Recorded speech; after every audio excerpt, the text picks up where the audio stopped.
Nakahanap naman ng kakampi si VP Sara laban sa mga bagong tirada ng Malacanang. Para kay dating presidential spokesperson Harry Roque, walang karapatan si Yusek Claire Castro para punahin ang trabaho ng bise. Narito ang agenda report ni Joan Manalo. Dinipensahan ni former presidential spokesperson Harry Roque si Vice President Sara Duterte sa gitna ng patutsada ng palasyo na complete failure raw siya as Education Secretary.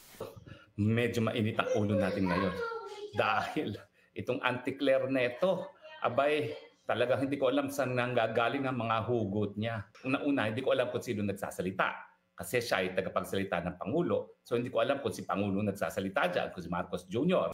Tanong pa ni Roque, ano raw ang kwalifikasyon ni Palace Press Officer Claire Castro para husgahan ang naging performance ni VP Sara? Ang pagkakaalam ko, abogado nga siya, gaya ni Inday Sara Duterte, pero wala naman siyang specialized training sa bilang isang educator. Kung nanggaling daw sana sa isang dalubhasa sa larangan ng edukasyon ang naging puna, ay maiintindihan niya pa raw ito. Kaya para kay Roque, bokya. In other words, ad hominem. Walang basihan.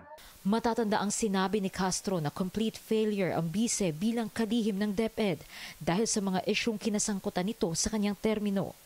Kabilang na nga rito ang milyon-milyong mga gadget na hindi na-distribute sa mga eskwelahan at ghost student recipients ng DepEd Senior High School Voucher Program.